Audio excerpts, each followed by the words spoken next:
میں جلدی سے یہ 2-3 آیتیں پڑھ کے بیان ختم کرتا ہوں.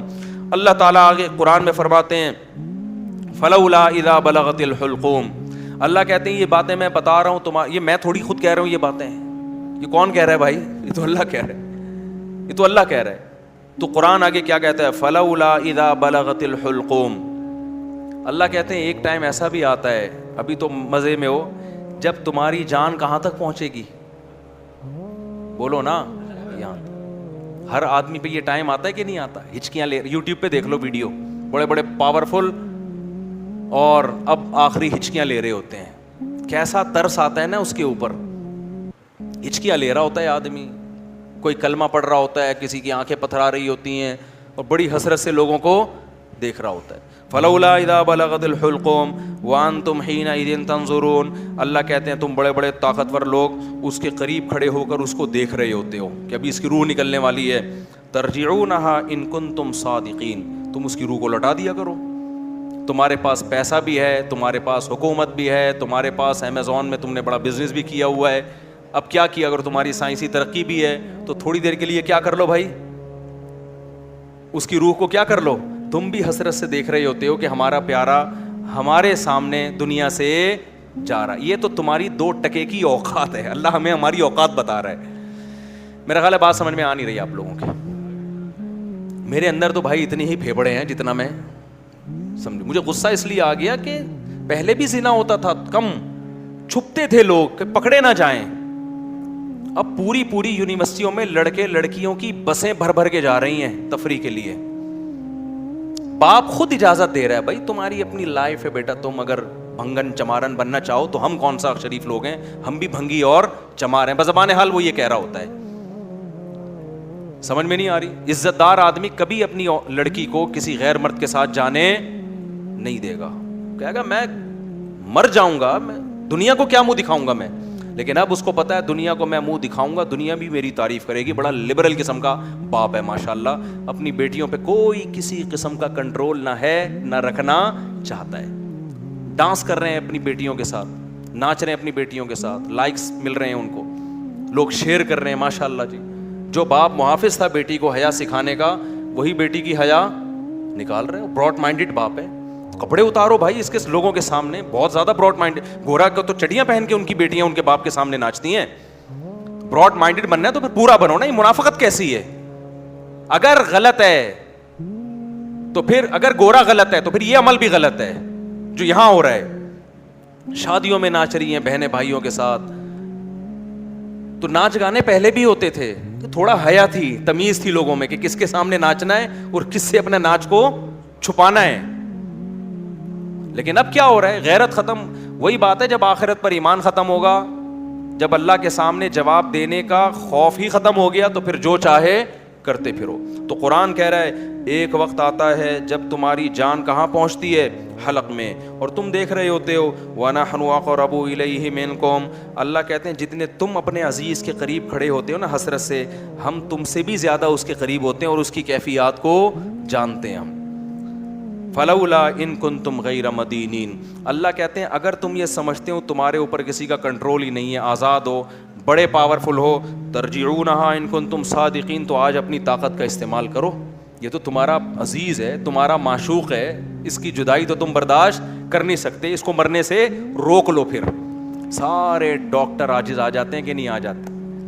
سارے ڈاکٹر کیا کہہ دیتے ہیں, بھائی ہمارے بس میں نہیں. میں آغا خان میں تھا, اچانک چیخوں کی آواز آئی نا, اچانک عورتیں مردوں کی چیخوں کی آواز آئی. میں ایک دم ڈر گیا, کیا ہوا؟ پتا چلا جی ان کے والد صاحب, ان کی ڈیتھ ہوئی ہے. آئے تھے تھوڑی دیر پہلے بالکل ٹھیک ٹھاک تھے بستر پہ, اچانک کوئی ہارٹ اٹیک ہوا یا برین ایمری جو کیا ہوا بہرحال. تو وہ ان کو توقع نہیں تھی کہ ہمارا باپ ایسے بھی جا سکتا ہے. تو بچیاں بھی رو رہی ہیں. میں نے کہا یار یہ دیکھو, یہ میں نے ایسے موت کے بہت سارے واقعات دیکھے. گلی میں گزر رہے, چیخو پکار کی آواز آئی, کیا ہوا بھائی؟ پتا چلا جی ڈیتھ ہو گئی. کتنے سال رشتے آپس میں ٹائم گزارتے ہیں اور جدا ہونے میں چند سیکنڈ بھی بولو نہیں لگے, اور پھر روتے 3-4 دن تک ایسے ہیں جیسے بڑا غم ہوا ہے, اور 3-4 دن کے بعد 20-20 30-30 سال پرانے رشتوں کو ایسا بھولتے ہیں جیسے زندگی میں کبھی رہنا نصیب ہی نہیں. یہ ہے وہ دنیا جس کے پیچھے انسان کس کو ناراض کر رہا ہے؟ خدا کو ناراض کر رہا ہے. تو قرآن کہتا ہے اس کی جان لوٹا کے دکھاؤ. فَأَمَّا إِنْ كَانَ مِنَ الْمُقَرَّبِينَ, اللہ کہتے ہیں اب یہ میرے پاس آ گیا ہے, اب یہ تمہاری کسٹڈی سے نکل گیا, اب میں بتاتا ہوں اس کے ساتھ کیا ہونے والا ہے. سمجھ رہے ہو نا؟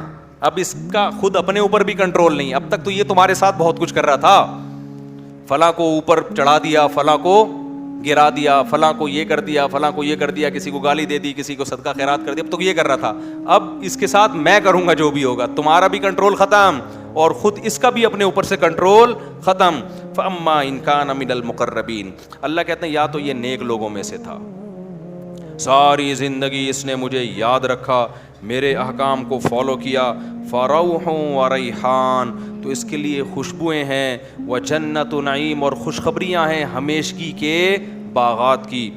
وَأَمَّا إِنْ كَانَ مِنْ أَصْحَابِ الْيَمِينَ, دائیں ہاتھ والوں میں سے تھا, فَسَلَامٌ لَكَ مِنْ أَصْحَابِ الْيَمِينَ, اللہ کی طرف سے اس کو سلامتیاں ملنا شروع. ایسے بہت سارے واقعات ہیں اہل اللہ کے کہ موت کے وقت انہوں نے فرشتوں کو دیکھا اور موت کے وقت وہ باتیں کرنے لگے کہ اللہ کی طرف سے ہمیں نیک فرشتے ہماری روح قبض کرنے کے لیے آئے. میں نے بھی ایسے واقعات سنائے ہیں آپ کو پہلے بیانات میں, بھی بہت وقت ہو گیا تو میں اس کو اسکپ کر رہا ہوں.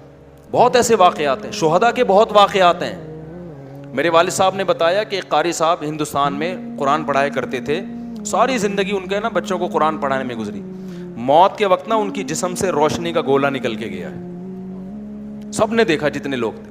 حضرت مولانا اشرف علی تھانوی رحمۃ اللہ علیہ, جن پر آج لوگ بڑے اوٹ پٹانگ قسم کے اعتراضات کرتے ہیں, ان کی جب ڈیتھ ہوئی ہے نا, تواتر سے جو ان کے قریب لوگ کھڑے ہوئے تھے, انہوں نے بتایا کہ ان کی 3 انگلیوں سے روشنی کی کرنیں نکل رہی تھی موت کے وقت, کیونکہ پوری زندگی نا ان 3 انگلیوں سے تصنیف کا کام کیا ہے. ان کی سینکڑوں تصانیف ہیں جن سے بہت, اگر مولانا اشرف علی تھانوی رحمۃ اللہ علیہ ہندوستان میں نہ ہوتے نا تو آج یوں کہا جائے نا کہ میں بھی شاید بدعتی ہوتا, تو یہ بات غلط نہیں ہوگی. ہندوستان میں جو بدعتوں کو روکنے میں سب سے بڑا کردار ہے وہ مولانا اشرف علی تھانوی رحمۃ اللہ علیہ کا, کیونکہ تصوف میں اتنا غلو ہو گیا تھا کہ 20 قسم کی بدعتیں شامل ہو, پیر پرستی اور تصوف, اس پہ ان کی بہت ساری کتابیں ہیں اور بہت کام کیا انہوں نے, کسی کی ملامت کی پرواہ نہیں کی. تو انتقال کے وقت کیا تھا, کرنیں نکل رہی تھیں. ایسے بہت ساری کرامتیں ہوتی ہیں. تو قرآن کہہ رہا ہے فروح وریحان وجنت نعیم واما ان کان من المکذبین الضالین, اور اگر گمراہ لوگوں میں سے تھا تو اس کو بتا دیا جاتا ہے فنزل من حمیم, تیرا ٹھکانہ کھولتا ہوا پانی ہے جو تجھے پلایا جائے گا, وتصلیۃ جحیم, اور بھڑکتی ہوئی آگ ہے جس میں تجھے داخل کیا جائے گا. آخر میں اللہ اس صورت میں کہتے ہیں ان ھذا لہو حق الیقین, اے لوگو یہ جو باتیں ہم کر رہے ہیں ان کو سیاسی بیان نہ سمجھو, یہ یقینی باتیں ہیں. فسبح باسم ربک العظیم, اپنے رب کی کبریائی بیان کرو جو بہت عظمت والا ہے.